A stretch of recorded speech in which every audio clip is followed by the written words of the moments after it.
Dans la paracha Kitavo, au chapitre 28, il est énuméré plusieurs malédictions qui risquent de frapper les béné Israël dans le cas où ils refuseraient d'obéir aux préceptes de la Torah. Ces malédictions sont énumérées dans un ordre croissant de gravité. Intéressons-nous à la dernière de ces malédictions, au verset 66 du chapitre 28.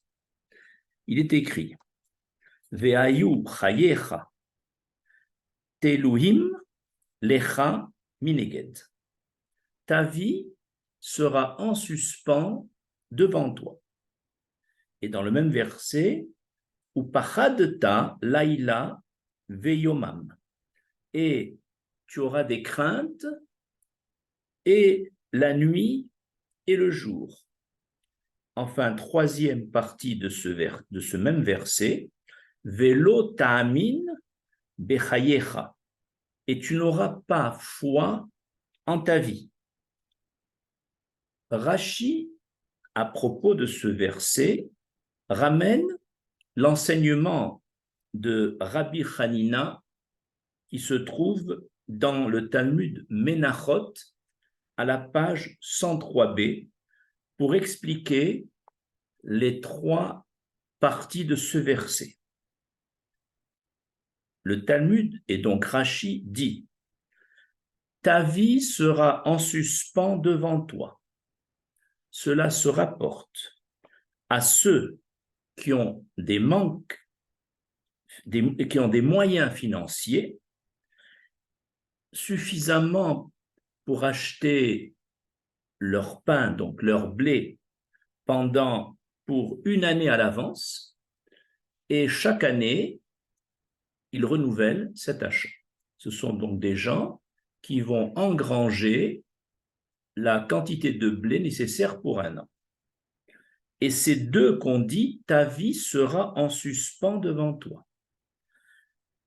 Le Talmud continue. La deuxième partie de ce verset, « tu craindras nuit et jour », se rapporte à ceux qui sont moins riches et qui ont les moyens d'acheter pour une semaine.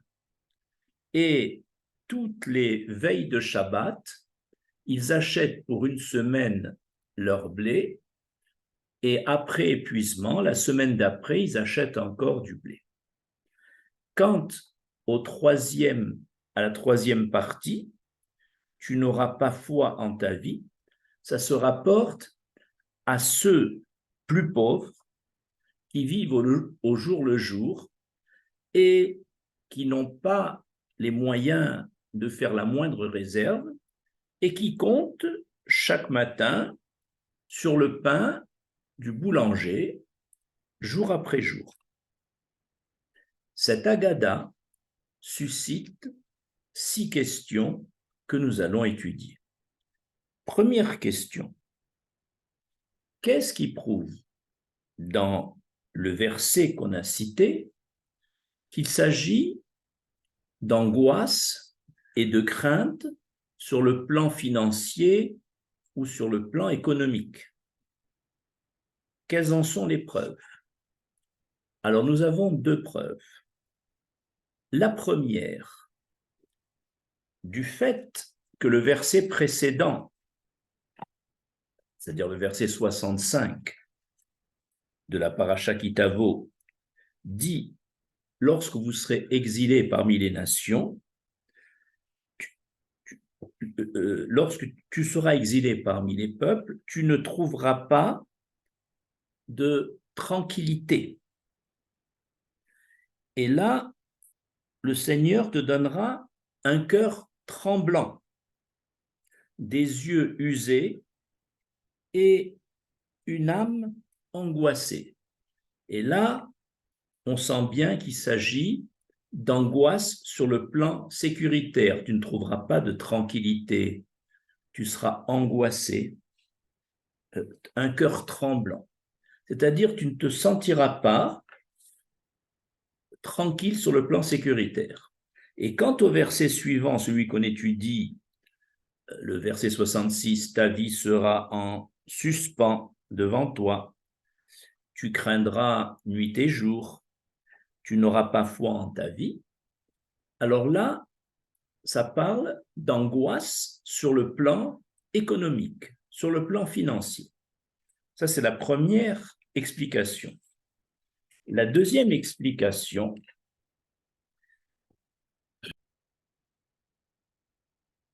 le mot chayecha, employé 2 fois dans le verset 66 étudié, peut dériver du mot micheya, qui veut dire subsistance, son pain.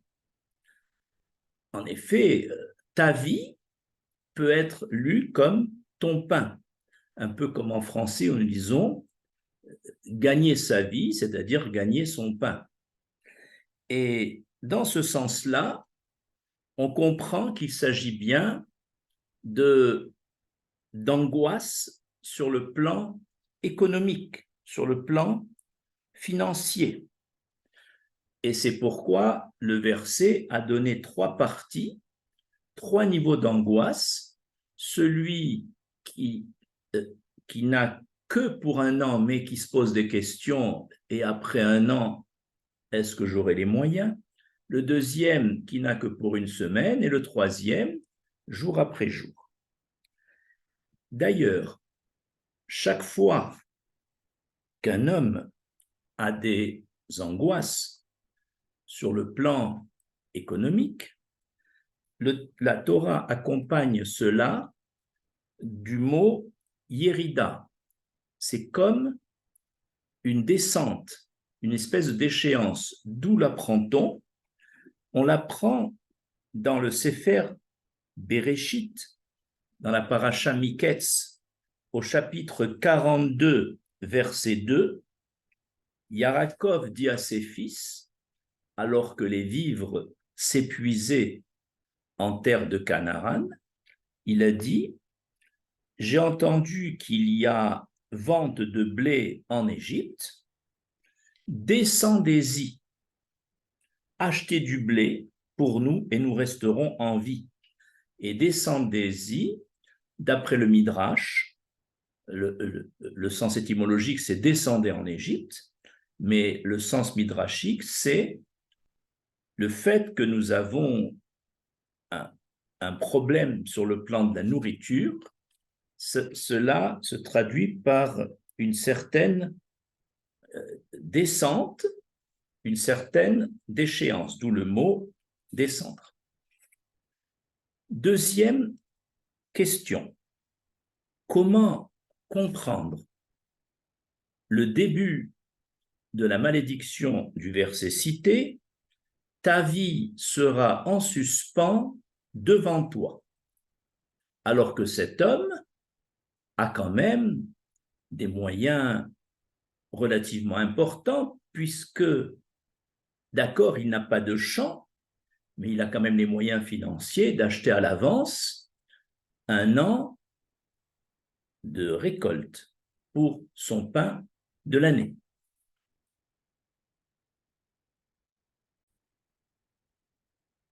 Selon le Maharsha, cet homme qui, avant l'exil, possédait un lopin de terre en Israël, puisque la terre d'Israël avait été partagée entre les 12 tribus et chaque famille avait son lopin de terre.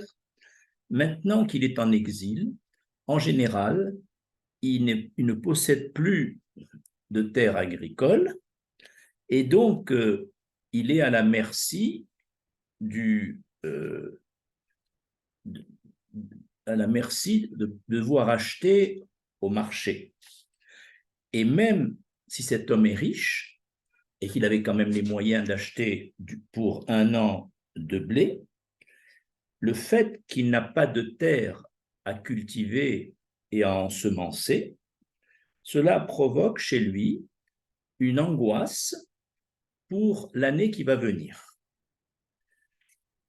Maintenant, d'après Torah Temima, il explique d'une autre façon. Il dit, même si cet homme est riche et qu'il a acheté le blé pour 1 an et qu'il a peut-être encore de l'argent pour l'an prochain, il se dit, l'argent que je possède n'est pas une certitude. Il peut être volé, il peut être perdu, il peut y avoir une dévaluation importante.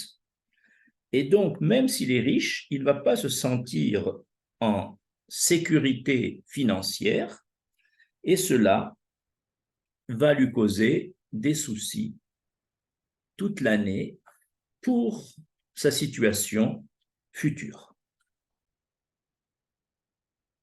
Troisième question. Comment Rabbi Hanina a-t-il pu dire que l'expression « ta vie sera en suspens devant toi » correspond aux angoisses sur le plan financier pour ceux qui ont acheté pour 1 an de récolte et qui se soucient pour l'année d'après. Quel est le mot dans ce verset qui permet à Rabbi Hanina de donner cette interprétation? Eh bien, c'est le mot mineged, parce qu'il est écrit dans le texte « ta vie sera en suspens devant toi ». Devant toi, c'est mineged. Mais mineged veut dire en hébreu « en face ». En face de qui? En face de quoi? Et comme on parlait de la vie, puisqu'il est écrit Ve'ayu chayecha teluim lecha mineged, ça veut dire que les lettres du mot ta vie, la vie c'est chaim, les lettres du mot chaim, mineged, c'est une invitation à prendre les lettres mineged en face d'eux, en face de quoi? En face des lettres chaim. En effet, le mot chaim est formé de 4 lettres, chet, yud, yud et mem. En face de chaque lettre se trouve la lettre voisine. Donc, au chet va correspondre le tet, au yud, 2 fois yud va correspondre chaf et chaf, et au mem de chaim va correspondre la lettre nun. Si ces lettres sont écrites en plein, c'est-à-dire tête est formée de tête, yud et tav, le kaf serait formé donc de kaf et encore la lettre P finale, le deuxième kaf identique, et enfin la lettre nun en plein, nun, vav et nun finale. Si on fait pour cette expression, c'est-à-dire pour l'ensemble des lettres tête, kaf, kaf et nun, les valeurs numériques de chaque lettre et qu'on additionne tout ça, on trouve 725. Par exemple, pour la lettre tête, il y a tête, c'est 9, le yud qui suit, ça fait 10, et le tav, c'est 400, ça fait déjà, pour tête, 419. Pour le kaf, vous avez kaf et p, c'est-à-dire kaf, c'est gematria 20, le p final, c'est 80, ce qui fait 100. Pour chaque kaf, 100 et 100. Et enfin, pour la lettre nun, ça vous fait nun, vav et nun, donc 106. Au total, vous trouvez 725. 725. Or, le commentateur Ben Ishraï a remarqué que le souci annuel de cet agriculteur, en hébreu, se dit Dahaga Shana Beshana. Dahaga, il est en souci, Dahaga, Shana Beshana. Et si on fait dans cette expression la somme des valeurs numériques de chaque lettre. Daga, le Dalet, c'est 4, le Aleph, c'est 1, etc. On va trouver également 725. Par cette guématria commune, c'est donc grâce au mot mineged qui était de trop. On pourrait dire ta vie est en suspens. Pourquoi devant toi? Ce mot de trop a permis par la guématria qu'on a expliquée de montrer que cette expression ta vie sera en suspens devant toi correspond à celui qui est soucieux année après année, même s'il a déjà des réserves d'un an. Quatrième question. Pourquoi, dans la deuxième partie du verset, tu craindras nuit et jour pour celui qui n'a les moyens d'acheter que pour une semaine? Pourquoi est-il écrit nuit et jour alors qu'en général on parle de jour et nuit? On donne deux explications. Celle du commentateur Ben Ishraï, qui dit que c'est, étant donné que celui qui avait les moyens pour une semaine achetait son blé la veille de Shabbat, Yom Shishi, et que chez nous, Yom Shishi commence, ce n'est pas vendredi, mais c'est déjà jeudi soir, c'est déjà Yom Shishi. Une fois qu'il a acheté son blé, dès jeudi soir, le début donc de la semaine où il possède le blé, il s'angoisse. Est-ce qu'il aura les moyens d'acheter dans une semaine de nouveau pour jeudi soir prochain, dans une semaine, pour vendredi matin, pour le Shabbat et pour les 5 jours de la semaine? Et c'est pour ça que, d'après le Ben Ishraï, il est écrit « Tu trembleras, tu craindras nuit et jour », parce que chez nous, les jours commencent la nuit. La deuxième explication de Torah Temima, il dit les angoisses qu'un homme peut avoir quand il a un problème dans la vie sont amplifiées au cours de la nuit. C'est pour ça que dans le livre de Jérémie au chapitre 14, verset 17, il est écrit que mes yeux fondent de larmes nuit et jour. Pourquoi est-il écrit nuit et jour? Parce que les larmes de la nuit sont plus fréquentes que celles du jour. Donc ici, on a mis nuit et jour pour montrer que l'angoisse de la nuit est toujours plus forte que celle du jour. Et c'est pour ça d'ailleurs que dans le Talmud Berachot, étant donné que la lecture du Kriyat Shema chaque jour, le matin et le soir, le Talmud Berachot commence par la lecture du Kriyat Shema du soir, parce que le Kriyat Shema a un pouvoir de repousser les endommageurs, les mazikines. Et on commence par le Kriyat Shema du soir parce que les mazikines sont plus nombreux, les endommageurs, au cours de la nuit que au cours du jour. Tout ça pour expliquer pourquoi il était écrit nuit et jour.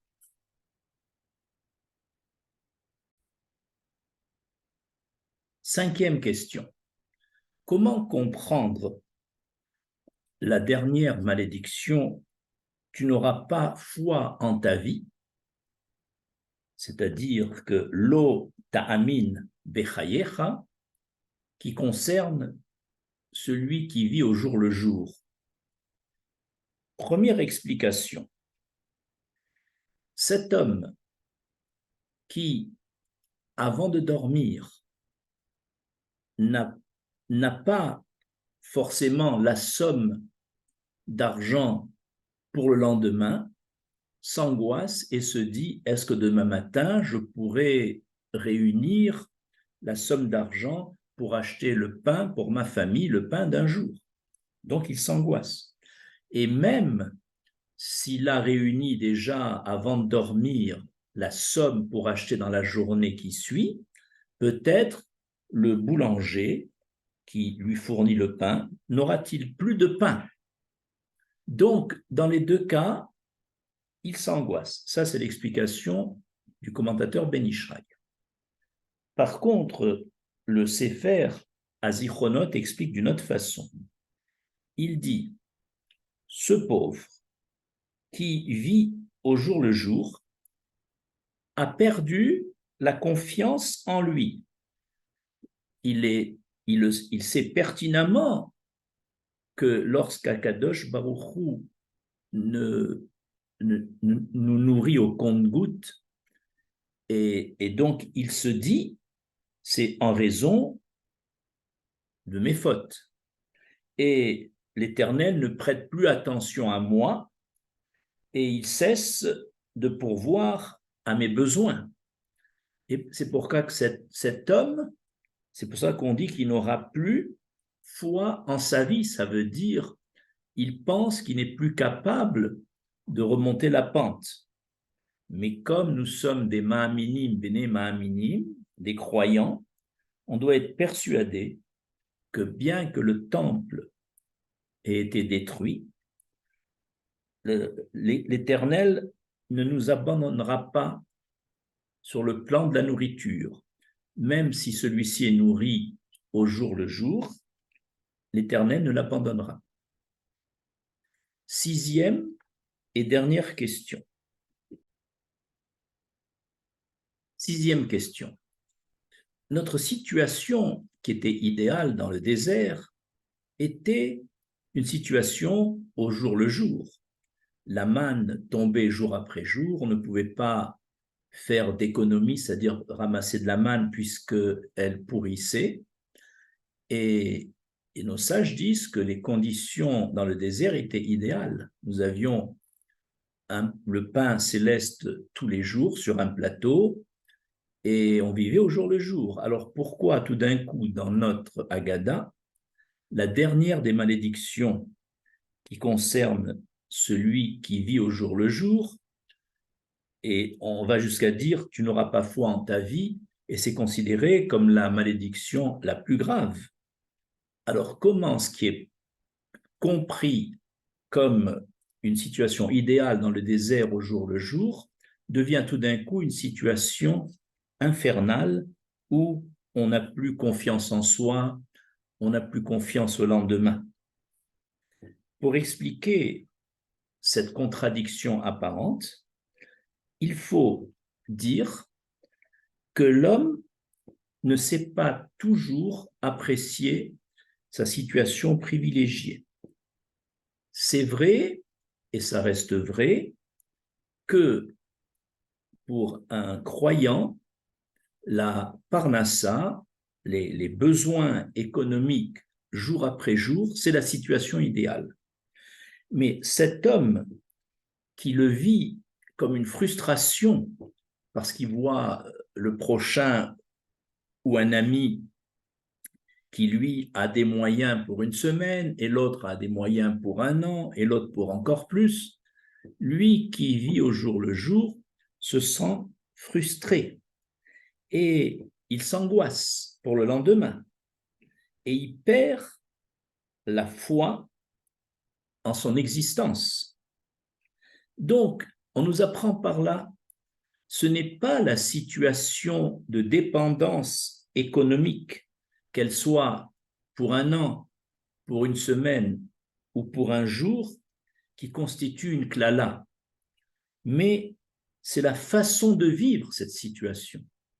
C'est cet homme qui vit mal sa situation de la parnassa au jour le jour, alors qu'au contraire, cette situation le rapproche beaucoup de l'Éternel et il prie chaque jour pour avoir le lendemain ce qu'il faut. Il va transformer cette situation idéale, entre guillemets, qui était celle du désert, en une situation de Gehinnom, infernale. En fait, cela dépend de nous. Et c'est peut-être ça le message final que je voulais vous adresser. Je vous remercie.